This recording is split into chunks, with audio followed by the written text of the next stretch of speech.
So veg thali అయితే ready అయిపోయిందండి. నాకైతే ఫుల్ ఆకలేసేస్తుంది. సో ఇక్కడ ఉన్న ప్రతి ఐటమ్ అయితే టేస్ట్ చేయాలని ఉంది. ఇంకా చాలా ఐటమ్స్ కూడా ఉన్నాయన్నమాట. అయితే నేను కొన్ని మాత్రమే సర్వ్ చేయించుకున్నాను, ఎందుకంటే నాకు ప్లేట్ సరిపోలేదు. సో ఇవి తిన్న తర్వాత వాటిని కూడా టేస్ట్ చేస్తాను. అన్నిటికీ టేస్ట్ ఎలా ఉంది ఏంటి అన్నది అన్ని టేస్ట్లు కూడా టేస్ట్ చేసి నేను మీకు చెప్తాను. సో చక్కెర పొంగల్తో స్టార్ట్ చేద్దాం ఫస్ట్.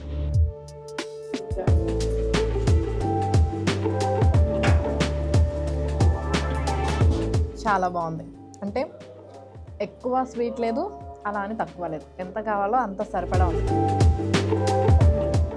బొబ్బట్టు టేస్ట్ చూద్దాం. చాలా బాగుంది.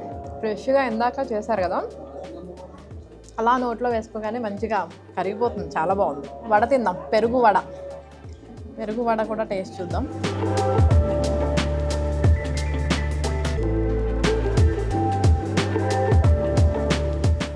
నిజంగా నేను ఇందాక నవీన్ గారు చెప్పినప్పుడు అడిగాను, అంటే జనరల్గా మన ఇంట్లో పెరుగు వడ అనగానే నైట్ పెడతాం కదా, పెరుగులో నానబెట్టి తెల్లారి తింటాం కదా అని ఆయన అన్నారు. అవసరం లేదంటే అప్పటికప్పుడు చేసినా నానుతుందని. నిజంగా మీరు ఇక్కడ చూడొచ్చు, నేను తుంపుతున్నా కూడా ఎంత సాఫ్ట్గా ఉందంటే అంత సాఫ్ట్గా ఉంది.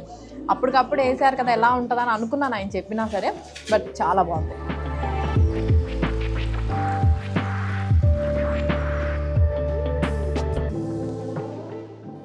సాఫ్ట్గా ఉంది, చాలా సాఫ్ట్గా ఉంది.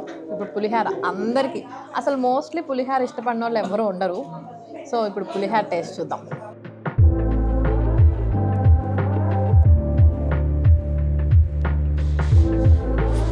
అంటే ఎక్కువ స్పైసెస్ లేవు, మంచిగా సాఫ్ట్గా అనిపిస్తుంది ఫుడ్.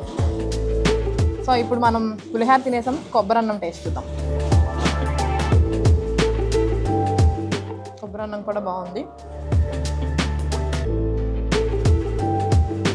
గుత్తొంకాయ కూడా బాగుందండి. అంటే జనరల్గా గుత్తొంకాయ అనగానే మనకి మసాలా టేస్ట్ ఎక్కువ తెలియాలి కదా, బట్ ఇది మసాలా టేస్ట్ లేదు కానీ సమ్ డిఫరెంట్ ఫ్లేవర్ లాగా బాగా అనిపిస్తుంది. చాలా బాగుంది. సో చూసారు కదా, నేనైతే మంచిగా ఫుడ్ని ఆస్వాదిస్తున్నా. సో ఇప్పుడు నేను తినేది చూస్తుంటే మీ అందరికి కూడా తినాలి అని అనిపిస్తుంది కదా. మంచి ఒక పెళ్ళి విందు తిన్నట్లయితే నాకు అనిపిస్తుంది. అప్పుడప్పుడు అనిపిస్తుంది కదా మనకి, అబ్బా రెగ్యులర్గా అవే కూరలా ఏం తింటాం, కొంచెం డిఫరెంట్గా తింటే బాగుండు. మనసుకి ఒక్కోసారి మనకి ఏదో తినాలనిపిస్తుంది, కానీ ఏం తినాలి అన్నది తెలియకపోవచ్చు కదా. అలాంటప్పుడు ఈ ఫుడ్ అయితే చాలా బాగుంటుంది అనమాట. సో పెద్దవాళ్ళకి కానీ అందరికీ కూడా చాలా అంటే చాలా బాగుంటుంది. సో తాంబూలం కూడా అయితే రెడీ అయిపోయింది. అయితే నేను ఇక్కడ మీకు ఒక ఇంపార్టెంట్ విషయం చెప్పాలండి. అంటే మండే టు సండే ఇక్కడ చాలా బిజీగా ఉంటుంది. అయితే సాటర్డే సండే అయితే మరీ ఎక్కువ బిజీగా ఉంటుంది అనమాట. సో ఎవరైనా ఫస్ట్ టైం ఇక్కడికి వద్దాము అనుకున్నప్పుడు వెయిటింగ్ అన్నది ఎక్కువ ఉంటుంది. అంటే నార్మల్ డేస్లోనే వెయిటింగ్, మీరు చూడొచ్చు ఇక్కడ చాలా మంది వెయిట్ చేస్తున్నారు ఆల్రెడీ. ఎందుకంటే లోపల ఖాళీ అయిన తర్వాత మనల్ని పంపిస్తారు కాబట్టి వెయిటింగ్ ఉంటుంది. వెయిట్ చేసి అయినా తిందాము అనుకుంటే రండి, లేదు అంటే నార్మల్ డేస్లో రండి. చూసారు కదా, ఇది ఇవాళ ఏబిఎన్ ఇండియన్ కిచెన్. మరిన్ని అప్డేట్స్ కోసం చూస్తూనే ఉండండి ఏబిఎన్.